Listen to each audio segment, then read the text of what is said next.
এদিকে দীর্ঘ 15 মাস পরে সন্ধ্যায় জাতির উদ্দেশ্যে ভাষণ দিয়েছে সাবেক প্রধানমন্ত্রী শেখ হাসিনা, দিয়েছে ডক্টর ইউনূসকে কঠোর হুঁশিয়ারি। এবার সরকার পতনের ডাক দিয়ে মাঠে নামছে আওয়ামী লীগ এবং ছাত্রলীগের 15 লক্ষ নেতাকর্মী। মহান বিজয় দিবস, এই বিজয় দিবসকে সামনে রেখে আমি পরম শ্রদ্ধা ভরে স্মরণ করছি সর্বকালের সর্বশ্রেষ্ঠ বাঙালি জাতিপিতা বঙ্গবন্ধু শেখ মুজিবুর রহমানকে। শ্রদ্ধা জানাই জাতীয় চার নেতা, 30 লক্ষ শহীদ, 2 লক্ষ মা বোনের প্রতি। 15ই আগস্ট কাল রাতে যে আমার বাবা বাংলাদেশের রাষ্ট্রপতি জাতিপিতা বঙ্গবন্ধু শেখ মুজিবুর রহমানকে নিয়ে আওয়ামী লীগ ফেব্রুয়ারির নির্বাচন বয়কট করার পথে হাঁটবে না বলেই জানিয়েছেন দলটির একাধিক নেতা। এক্ষেত্রেও একটা লাইন যে এই সাক্ষাৎকারটিতে পেলাম, যেটা আগে কখনো পাই নাই। শেখ হাসিনা সবসময় বলেছেন এগুলো প্রহসনের বিচার, শ্যাম ট্রায়াল, কাজেই এই বিচারে তিনি কোনো রকম আইনি প্রক্রিয়ায় অংশ নেওয়ার কথা বিবেচনাই করছেন না। এই সাক্ষাৎকারটিতে তিনি স্পষ্টত বললেন যে I will contest this verdicts through every legal avenue. আমি যত রকম আইনি প্রক্রিয়া সম্ভব, যত রাস্তা আছে সব রাস্তা দিয়ে আমি এই বিচারের রায়গুলো কন্টেস্ট করব, এই বিচারের রায়গুলোকে চ্যালেঞ্জ করব। আসসালামু আলাইকুম প্রিয় দর্শক, নতুন একটা নিউজে সবাইকে স্বাগতম। প্রিয় দর্শক, ভিডিওর শুরুতেই অনেকগুলো ভিডিওর অংশ বিশেষ আপনারা ইতিমধ্যে দেখেছেন। দেখেই বুঝতে পারছেন আজকের ভিডিওটি কতটুকু গুরুত্বপূর্ণ এবং আকর্ষণীয় হতে চলেছে। চলুন কথা না বাড়িয়ে একটা লাইক দিয়ে সম্পূর্ণ ভিডিও দেখে আসি। তার আগে বলবো, যারা এখনো চ্যানেলটি সাবস্ক্রাইব করেননি তারা সাবস্ক্রাইব করে দিবেন, আর যারা সাবস্ক্রাইব করেছেন তাদেরকে ধন্যবাদ। মহান বিজয় দিবস, এই বিজয় দিবসকে সামনে রেখে আমি পরম শ্রদ্ধা ভরে স্মরণ করছি সর্বকালের সর্বশ্রেষ্ঠ বাঙালি জাতিপিতা বঙ্গবন্ধু শেখ মুজিবুর রহমানকে। শ্রদ্ধা জানাই জাতীয় চার নেতা, 30 লক্ষ শহীদ, 2 লক্ষ মা বোনের প্রতি। 15ই আগস্ট কাল রাতে যে আমার বাবা বাংলাদেশের রাষ্ট্রপতি জাতিপিতা বঙ্গবন্ধু শেখ মুজিবুর রহমানকে নির্মমভাবে হত্যা করে, একই সাথে হত্যা করে আমার মাকে, আমার 3 ভাই কামাল জামাল রাসেল এবং কামাল জামাল নবপরিণীত বধূ সুলতানা কামাল রোজি জামালকে, আমার একমাত্র চাচা শেখ আবু নাসের, যিনি মুক্তিযোদ্ধা পঙ্গু, কামাল জামাল মুক্তিযোদ্ধা শেখ ফজলুল হক মনি তার অন্তঃসত্ত্বা স্ত্রীকে হত্যা করে। মুক্তিযোদ্ধা সংগঠক আব্দুর রাফ সানিয়াবাদ এবং তার ছেলে আরিফ, মেয়ে বেবি এবং রাতিকে হত্যা করে। সাংবাদিক মুক্তিযোদ্ধা শহীদ সানিয়াবাদ সহ সাংস্কৃতিক কর্মী রিন্টুকে হত্যা করে। রাষ্ট্রপতির military secretary brigadier Jamil Uddin এবং পুলিশ অফিসার সিদ্দিকুর রহমানকে হত্যা করে। 15 আগস্টে যারা শাহাদাত বরণ করেছেন তাদের আত্মার মাগফিরাত কামনা করছি। সেই ভাষা আন্দোলন থেকে নিয়ে শুরু করে আজ পর্যন্ত আমাদের আওয়ামী লীগের এবং বাংলাদেশের যে জনগণ তাদের অধিকার প্রতিষ্ঠার সংগ্রামে জীবন দিয়েছে, আমি তাদেরকেও স্মরণ রাখি। মুক্তিযোদ্ধাদের প্রতি জানাবো সশ্রদ্ধ সালাম। এমন একটি সময় আমরা আজকে এখানে কথা বলছি, আলোচনা করছি। প্রিয় দেশবাসীকে আমি একটি কথাই বলবো, বাংলাদেশ আমাদের মহান নেতা জাতির পিতা বঙ্গবন্ধু শেখ মুজিবুর রহমান স্বাধীন করেছিলেন একটি প্রত্যয় নিয়ে, দুঃখী মানুষের মুখে হাসি ফোটাবেন, বাংলাদেশের মানুষকে বিশ্ব দরবারে মর্যাদার আসনে প্রতিষ্ঠিত করবেন, বাংলাদেশের জনগণের রাজনৈতিক, অর্থনৈতিক, সামাজিক, সাংস্কৃতিক অধিকার নিশ্চিত করবেন। এবং সেই লক্ষ্য নিয়েই তিনি তার জীবনটাকে উৎসর্গ করেছিলেন, জেল, জুলুম, অত্যাচার, নির্যাতন সহ্য করেছেন। কিন্তু স্বাধীনতার চেতনায় বাঙালি জাতিকে তিনি উদ্বুদ্ধ করে তারই নেতৃত্বে এবং নির্দেশ মোতাবেক মুক্তিযুদ্ধের মধ্য দিয়ে বাংলাদেশকে শত্রুমুক্ত করে এদেশের মানুষ বিজয় অর্জন করে। আমাদের পাশে দাঁড়ায় যখন পাকিস্তানি হানাদার বাহিনী নিরস্ত্র বাঙালির উপর নির্বিচারে গণহত্যা শুরু করে, মা বোনদেরকে ধরে নিয়ে ক্যাম্পে নিয়ে দিনের পর দিন পাশবিক অত্যাচার এবং নির্যাতন করে, 3 কোটি মানুষের ঘরবাড়ি পুড়িয়ে জ্বালিয়ে ছারখার করে দেয়। গ্রামের পর গ্রাম পুরুষশূন্য হয়ে যায়। বাংলাদেশে এমনও গ্রাম যেখানে শুধু বিধবা একজনও পুরুষ নেই। সব থেকে দুর্ভাগ্যের বিষয় যে এই পাকিস্তানি হানাদার বাহিনী এসে পশ্চিম পাকিস্তান থেকে, তারা বাংলাদেশকে চিনত না। কিন্তু পাকিস্তানি সামরিক সরকার এদেশে গণহত্যা চালাবার সময় আল বদর, রাজাকার, আল শামস বাহিনী গড়ে তোলে। এই রাজাকার বাহিনীর গড়ে তোলার পিছনে সবথেকে বেশি যে সক্রিয় সে হলো গোলাম আজম। পাকিস্তানি হানাদার বাহিনী যখন সারেন্ডার করে, গোলাম আজম তখন পাকিস্তানি পাসপোর্ট নিয়ে পাকিস্তানে চলে গিয়েছিল, সে বাংলাদেশে বিশ্বাসই করেনি। ঠিক এইভাবে যারা এই রাজাকার, আল বদর, আল শামস বাহিনী ছিল, তারা শুধু গণহত্যা করার জন্য না, এই হানাদার বাহিনীকে পথঘাট চিনিয়ে গ্রামের পর গ্রাম নিয়ে তাদেরকে সহায়তা করে এই গণহত্যা চালাতে এবং মা বোনদেরকে ধরে ধরে তাদের ক্যাম্পে তুলে দেয়। যুদ্ধ সময় এই যে ঘটনাগুলি, এটা কিন্তু প্রমাণ রয়েছে, গেজেট নোটিফিকেশনের মাধ্যমে কিন্তু এই সংগঠনগুলি করা হয় এবং এরা যে দেশের মানুষকে এইভাবে নির্যাতন করেছে সেটা কিন্তু যথেষ্ট প্রমাণ সারা বিশ্বব্যাপী আছে। আজকে যতই তা মুছে ফেলার চেষ্টা করা হোক, এটা কিন্তু মুছার যায় না, মুছতে পারবে না, সেটা হলো বাস্তবতা। কিন্তু অনেকেই সেটা বুঝছে না। দুর্ভাগ্য যে পাকিস্তানি হানাদার বাহিনী নির্বিচার এইভাবে এদেশে নির্যাতন করেছে, গণহত্যা, লুটপাট, অগ্নিসংযোগ, নারী ধর্ষণ, প্রতিটি মানবতা বিরোধী কাজ তারা করে গেছে। একটি জাতিকে তারা সম্পূর্ণভাবে ধ্বংস করতে চেয়েছিল। সেটাই হচ্ছে আমাদের দুর্ভাগ্য। ভারত বাহিনী মিত্র শক্তি হিসেবে আমাদের মুক্তি বাহিনীর পাশে দাঁড়িয়েছিল। আমাদের যেমন 30 লক্ষ মানুষ জীবন দিয়েছে, ভারতেরও সেনাবাহিনীর প্রায় 17,000 সৈনিক অফিসার সহ তারাও জীবন দিয়েছে।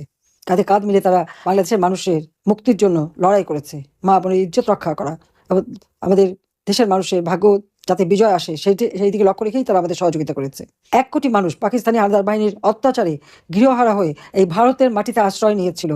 এই 1 কোটি মানুষকে তারা আশ্রয় দিয়েছে, খাদ্য দিয়েছে, চিকিৎসা দিয়েছে, সহযোগিতা করেছে। শুধু তাই না, পৃথিবীর আরো অনেক মুক্তিকামী দেশ এবং জনগণ আমাদেরকে সমর্থন দিয়েছে। এমনকি আমেরিকার সরকার সমর্থন দেয়নি, কিন্তু আমেরিকার জনগণ আমাদের পাশে ছিল। যখন 7th ফ্লিট পাঠাবে এই দেশে আরো বেশি রক্ত ক্ষয় যাতে হয় তার জন্য। অস্ত্র যখন জাহাজে তুলতে গেছে, আমেরিকান শ্রমিকরা তখন সেখানে দাঁড়িয়ে বাধা দিয়েছে, অস্ত্র তুলতে দেয়নি। আমাদের বন্ধু প্রতিম দেশ রাশিয়া, তারাও কিন্তু আমাদের পাশে ছিল, এবং সেই সময় ইউরোপের প্রতিটি দেশই জনগণ আমাদেরকে সমর্থন দিয়েছে। সারা বিশ্বের এবং এমনকি আমেরিকার স্টেট ডিপার্টমেন্টের হয়তো অর্ধেক আমাদের সমর্থন দেয়নি, বাকি অর্ধেক অনেক অফিসার আমাদের সমর্থন দিয়েছে। এগুলো এখন রেকর্ড পাওয়া যায়, তথ্য পাওয়া যায় কারা সমর্থন দিয়েছে, দেয়নি। এবং স্বাধীনতার ঘোষণা নিয়ে যে বিতর্ক সৃষ্টি করার চেষ্টা, সেটা নিয়েও সকলকে ভাবতে হবে। কারণ বঙ্গবন্ধু শেখ মুজিব যে স্বাধীনতা ঘোষণা দিয়েছেন, আওয়ামী লীগ যে দেশের স্বাধীনতা এনে দিয়েছে, এটা এখন সিআইএর যে দলিলপত্র বের হচ্ছে সেখানেও কিন্তু তা লিপিবদ্ধ আছে। এমনকি স্বাধীনতার ঘোষণা জাতিপিতা দেওয়ার সাথে সাথে পরদিন যখন মিটিং হয়, আমেরিকার প্রেসিডেন্টের মিটিংয়ের সেই ডিক্লাসিফাইড যে রিপোর্ট, সেখানে কিন্তু এটা উল্লেখ করা আছে যে বঙ্গবন্ধু শেখ মুজিব যে স্বাধীনতার ঘোষণা দিয়েছেন এবং এই পূর্ব পাকিস্তানকে গণপ্রজাতন্ত্রী বাংলাদেশ সরকার ঘোষণা করেছেন, স্বাধীন দেশ হিসেবে ঘোষণা করেছেন, সেটা কিন্তু সেখানে আছে। কিন্তু আজকে যারা এই পরাজিত শক্তির পদলেহন করে বেড়ায় আর বাংলাদেশটাকে তাদের হাতে তুলে দিতে চায়, আসলে তারা কি চায়, তারা কারা, এটা কিন্তু দেশের মানুষকে ভাবতে হবে। আজকে এই কালকে নিতে আমরা যখন কথা বলছি বা ডাসারে আমরা কথা বলছি, আমরা যত নেতাকর্মীদের কথা শুনলাম, সেখানে কি শুনি? ঘরে ঘরে আক্রমণ, লুটপাট, অগ্নিসংযোগ, নারী নির্যাতন, তরুণদের উপর মামলা, আওয়ামী লীগের ইউনিয়ন পর্যায়ে নেতাকর্মীর বিরুদ্ধে মামলা, ছেলেকে পায় না মাকে অত্যাচার করে, বাবাকে অত্যাচার করে, নির্যাতন করে। আর জেলখানা কারাগার তো ভরে গেছে আওয়ামী লীগের নেতাকর্মী দিয়ে। যত জঙ্গি সন্ত্রাসী, সেই 21 আগস্ট গ্রেনেড হামলার যারা জঙ্গি, 10টা অস্ত্র চোরাকারী মামলায় যারা ধরা পড়েছে, বা হলি আর্টিজানে যে সন্ত্রাসী কর্মকাণ্ড সেখানে যারা ধরা পড়েছে, যাদের বিচার হয়েছে, এমনকি বিডিআর বিদ্রোহে যারা সংযুক্ত ছিল, যারা অপরাধী, তাদেরও বিচার করা হয়েছে। একদল আছে ভারতের বিরুদ্ধে গলাবাজি করে যাচ্ছে, কিন্তু ভারতের কাছে অধিকারগুলি কে আদায় করেছে? আমাদেরকে ভারতের দালাল বলছে, কিন্তু দালাল কারা? যারা এই আমাদের যে অধিকার, সেই অধিকারের কথা যারা কোনদিন উচ্চবাচ্যই করেনি, প্রকৃত দালাল তো তারাই। তারা ক্ষমতা থাকতে কিভাবে দাবিদারি করেছে।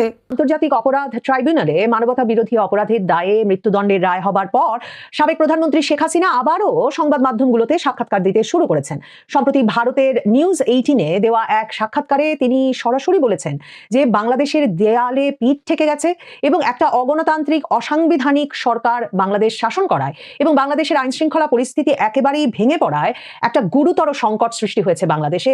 এবং তিনি বলছেন, তিনি মনে করেন যে বাংলাদেশে জরুরি ভিত্তিতে একটা শান্ত, জবাবদিহিতামূলক এবং একটি গণতান্ত্রিক নেতৃত্ব প্রতিষ্ঠা করা অত্যন্ত জরুরি।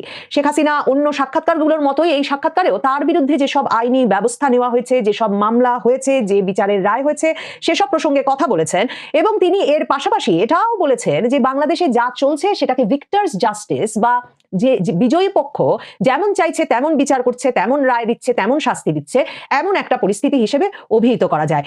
তিনি আওয়ামী লীগের রাজনৈতিক কার্যক্রম নিষিদ্ধ করার বিষয়টিকে নিন্দা করেছেন এবং তিনি বলেছেন যে কোনো রকম সংসদীয়, মানে পার্লামেন্টের বা সংসদের কোনো রকম তত্ত্বাবধান ছাড়া অধ্যাদেশের মাধ্যমে যে আইনে বিভিন্ন পরিবর্তন আনছে ইউনূস সরকার, সেটা বাংলাদেশকে দীর্ঘ মেয়াদে হন্ট করবে, মানে দীর্ঘ মেয়াদে বাংলাদেশের জন্য এটা ক্ষতিকর প্রভাবের কারণ হবে। শেখ হাসিনাকে জিজ্ঞেস করা হয়েছিল এই সাক্ষাৎকারের শুরুর প্রশ্নতেই, খুব স্বাভাবিক যেটা বলছিলাম, যে মৃত্যুদণ্ডের রায় ঘোষিত হবার পর এখন তিনি নতুন করে আবারও সাক্ষাৎকার দিতে শুরু করেছেন। কাজেই প্রথম প্রশ্নই তাকে এই সংবাদ মাধ্যমটি করেছিল যে সারা দেশে কোটা আন্দোলন যে ছড়িয়ে পড়েছিল, সে সময় 2024-এর জুলাই আগস্টে আপনার ভূমিকার জন্য যা ঘটেছিল সেটাকে জেনোসাইড হিসেবে উল্লেখ করে, গণহত্যা হিসেবে উল্লেখ করে আপনার বিরুদ্ধে বিচার হয়েছে। কিভাবে ইতিহাস আপনি মনে করেন যে ওই সময়ে একেবারে মানে সংকট যখন তুঙ্গে, সে সময় আপনি যেসব ডিসিশনগুলো, সিদ্ধান্তগুলো নিয়েছিলেন, সেগুলোকে ইতিহাস কিভাবে বিবেচনা করবে? আমার কাছে মনে হয়েছে শেখ হাসিনা এই প্রথম তার উত্তরে এই কথাটা বললেন, মানে তিনি নিজেও হয়তো এখন যখন পেছনে ফিরে থাকান, তিনি নিজেও এই বিষয়টা নিয়ে ভাবেন, একরকমের উদ্বিগ্ন, শঙ্কিত কিংবা হয়তো বিষণ্ণ বোধ করেন। তিনি তার উত্তরটা শেষ করেন এই কথা বলে যে হিস্ট্রি উইল জাজ this events harshly if there is no honest accounting.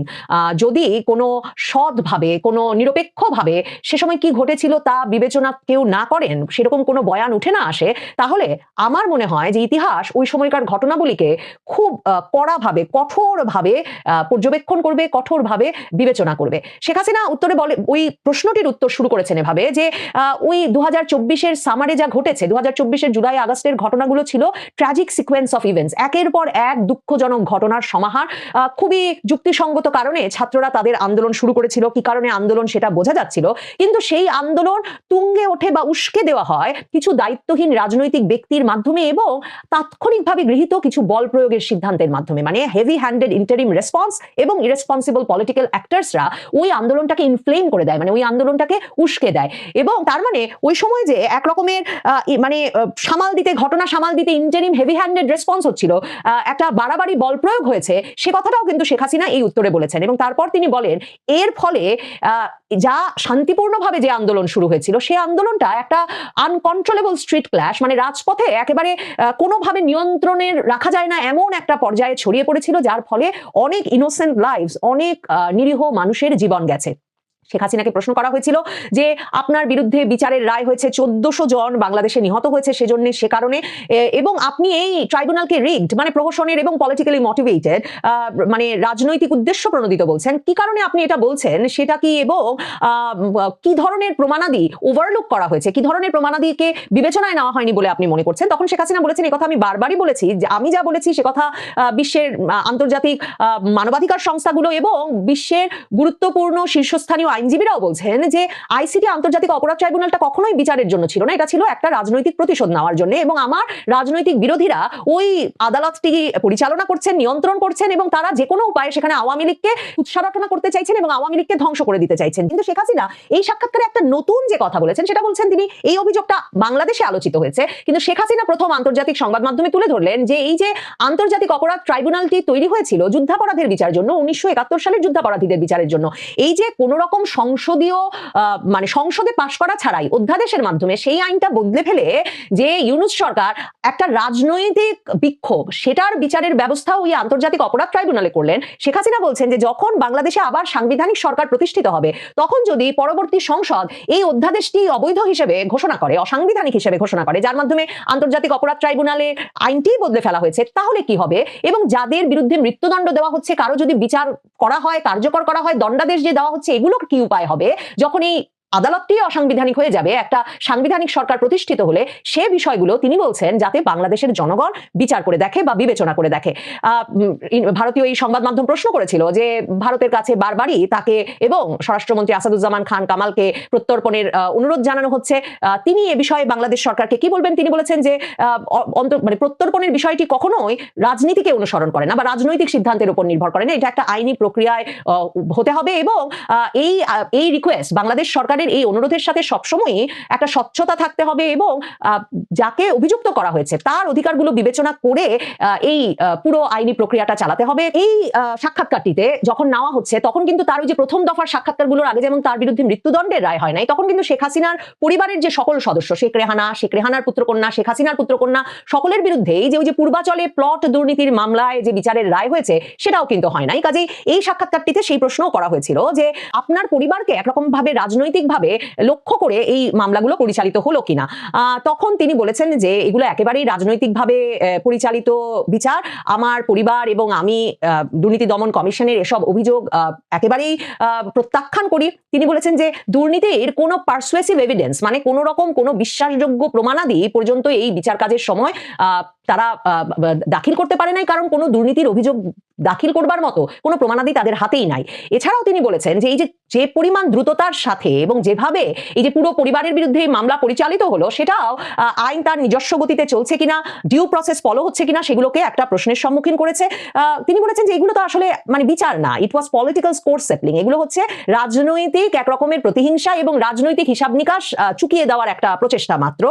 তিনি বলছেন বাংলাদেশ ডিজার্ভস বেটার, মানে frankly Bangladesh deserves better, Bangladesh এর চেয়ে অনেক ভালো কিছু প্রত্যাশা করে। এবং তিনি বলেছেন যে এক্ষেত্রেও একটা লাইন যে এই সাক্ষাৎকারটিতে পেলাম, যেটা আগে কখনো পাই নাই, শেখ হাসিনা সবসময় বলেছেন এগুলো মানে প্রহসনের বিচার, শ্যাম ট্রায়াল, কাজেই এই বিচারে তিনি কোনো রকম আইনি প্রক্রিয়ায় অংশ নেওয়ার কথা বিবেচনাই করছেন না। এই সাক্ষাৎকারটিতে তিনি স্পষ্টত বললেন যে I will contest this verdicts through every legal avenue, আমি যত রকম আইনি প্রক্রিয়া সম্ভব, যত রাস্তা আছে সব রাস্তা দিয়ে আমি এই বিচারের রায়গুলো কন্টেস্ট করব, এই বিচারের রায়গুলোকে চ্যালেঞ্জ করব। এবং তিনি ইন্টারন্যাশনাল ইন্ডিপেন্ডেন্ট অবজারভারদের প্রতি, তিনি আন্তর্জাতিক নিরপেক্ষ পর্যবেক্ষকদের প্রতি আহ্বান জানিয়েছেন যে যেভাবে বিচার কার্যগুলো সমাধা হয়েছে সেই বিচার কার্যগুলো সমাধার প্রক্রিয়া যাতে তারা খতিয়ে দেখেন। মানে শেখ হাসিনা তার মানে এই বিচারের রায়গুলো চ্যালেঞ্জ করবার জন্য কি ধরনের আইনি প্রক্রিয়া গ্রহণের কথা ভাবছেন? মানে তিনি দেশে ফিরে না এলে তো তিনি দেশের আন্তর্জাতিক অপরাধ ট্রাইব্যুনালের বিচারের রায় আপিল করতে পারবেন না। তাহলে কি ধরনের লিগাল অ্যাভিনিউ খোঁজার কথা বলছেন তিনি? এবং তিনি বলছেন সব রকম আইনি রাস্তা তিনি খুঁজে বের করবেন, ব্যবহার করবেন এই বিচারের রায়গুলোকে চ্যালেঞ্জের মুখোমুখি করতে, এই বিচারের রায়গুলোকে প্রশ্নের মুখে ফেলতে। সেটা দেখবার জন্য কিন্তু অপেক্ষা করতে হবে। শেখ হাসিনাকে জিজ্ঞেস করা হয়েছিল যে আপনার 15 বছরের শাসনামলকে আপনি কিভাবে দেখেন? রিমার্কেবল ইকোনমিক গ্রোথ, মানে ব্যাপক অর্থনৈতিক প্রবৃদ্ধি হয়েছে, গার্মেন্টস রপ্তানিতে 13% বৃদ্ধি পেয়েছে, এবং ইনফ্রাস্ট্রাকচার প্রজেক্ট, যে ধরনের অবকাঠামোগত উন্নয়ন আপনি করেছেন সেটা লাখ লাখ মানুষকে দারিদ্র্য থেকে তুলে এনেছে। কিন্তু আপনার এসব কর্মকাণ্ডের ফলে বাংলাদেশকে আপনি একটা বড় ধরনের বৈদেশিক ঋণের বোঝা চাপিয়ে দিয়েছেন এবং আপনি কর্তৃত্ববাদী শাসন চাপিয়ে দিয়েছেন, সেই অভিযোগটাও তো আছে। আপনি মনে করেন বাংলাদেশ আপনাকে কিভাবে, আপনার শাসনামলকে কিভাবে বিবেচনা করবে? শেখ হাসিনা বলছেন যে তার 15 বছরে জিডিপি, বাংলাদেশের অর্থনৈতিক প্রবৃদ্ধি 450% বেড়েছিল এবং সেটা আন্তর্জাতিক অর্থ তহবিল IMF এর হিসাব, তার সরকারের কোনো হিসাব নয়। কিন্তু তিনি বলছেন যে এটা তার একক কৃতিত্বের বিষয় নয়। একদিকে যেমন বাংলাদেশের মানুষ কি বিপুল সম্ভাবনাময় সেটা প্রমাণ করে অর্থনৈতিক প্রবৃদ্ধির এই ব্যাপক সাফল্য তার শাসনামলে, অন্যদিকে আওয়ামী লীগ দলীয়ভাবে যে অর্থনৈতিক কৌশল গ্রহণ করেছিল সেটারই ফল পাওয়া গেছে তার 15 বছরের শাসনামলে।